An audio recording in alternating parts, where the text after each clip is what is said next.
Alright, ladies and gentlemen, welcome back to my channel. For those of you just joining, I'm Sinak, and this is my practical PowerShell tutorial series. In our last video, we created a basic script to catch empty folders, and today we're going to write a very basic archival script. So let's get going. If you're the manager of a file server, you're probably called upon to automatically archive data that's no longer needed for the production environment. And the easiest way to separate data, from a management perspective anyways, is to look for anything that hasn't been used in X amount of time, where X is 6 months, a year, etc.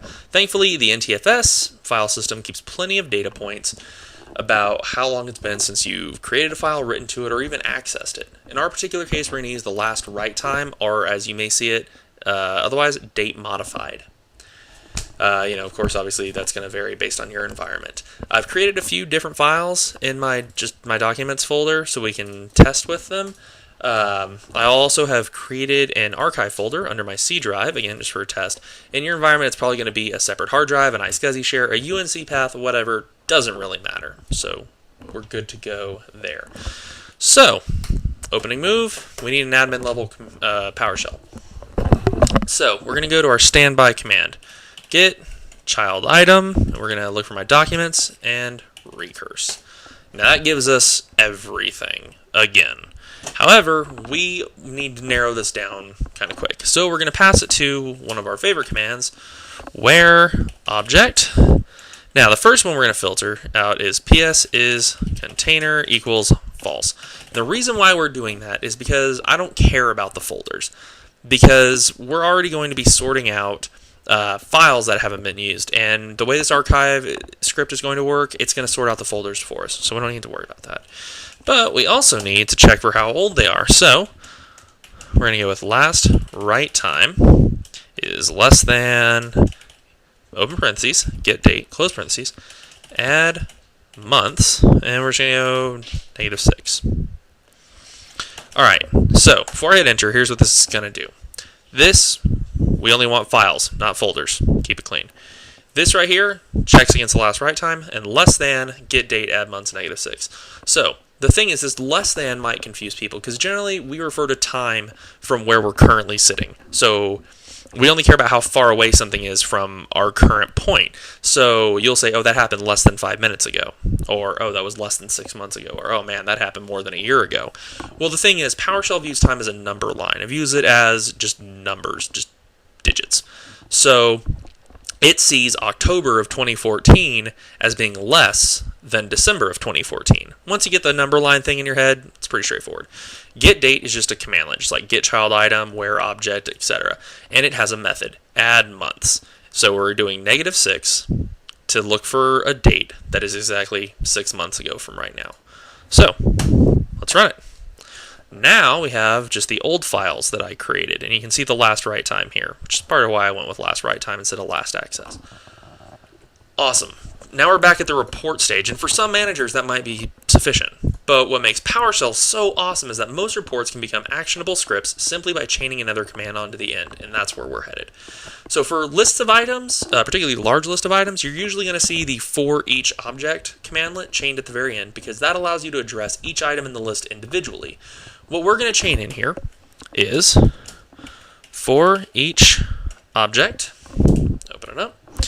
We use makedir, which is actually just an alias for the new item commandlet, but I like to use it here just so we keep track of what we're doing. And so we're going to reference a value being passed to us from getChildItem and being filtered out through where. It's called directory name. And directory name is a property that all file objects contain. And the nice thing is it's a string, which means we can use the built-in replace method. So we're going to replace c:\/ with c:\/ archive \. Close it up and close it up. So what this is going to do is it's going to go through every single one of these guys right here and say, what directory are you in? Okay, create a new directory, but instead of c:\/ it's c:\archive \. So run it, and you're going to get some errors. Especially if you have a lot of files that need to be moved. And the error just says, hey, that folder already exists. And that's because when it created the subfolder, when it created the folder for this guy, well, then this guy didn't need it. So you're going to see a lot of red text if you have a lot of stuff. It doesn't matter. If you come back to your archive folder, you can see I've got this empty directory tree already mirrored up. Awesome. Well, now we got to populate it. So we're going to go back to our last command, and we're just going to erase this script block. So we're back at for each object, and we're starting a new script block. Well, now it's time to actually move it. So let's go with for each object, move item, should be pretty self-explanatory, path, which refers to the original path where it's located, underscore, period, full name, and that just is the full path. So this right here is going to be C:\, users, sin, documents, old stuff. So full name. Now, destination, that we're going to go back to this $_, directory name, dot replace, C:\, with C:\, archive, \. Okay, and we're going to run it with what if. And it'll tell you performing operation, move file on target, and then it'll tell you where it's going to go. Again, just breaking it down real quick. The reason why you can use what if here is because the move item command could potentially really hose things up. Because maybe there's some system files that haven't been written to in 6 months, but actually are really required for your computer to run. That's not uncommon. So, because it can, generally speaking with PowerShell, anything that can screw up your computer, moves, deletes, renames, that kind of thing, you can run with a -what if at the end. I suggest you do it the first time you run anything that you're trying out, just to make sure. So if we run it without what if, hit enter, nothing. No confirmation, no errors, nothing.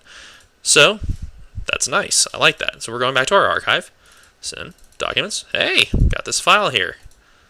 Got these files here. Awesome. So that's what I wanted to see. And if you look here, they're empty. Now, we have some empty folders to clean up. But you know what? We've already done a video on how to handle those, so I think you're going to be okay. So, thanks for watching, everybody. And as always, if you have a question you'd like to email me, my public key is in the description below. Thank you very much. Have a good day.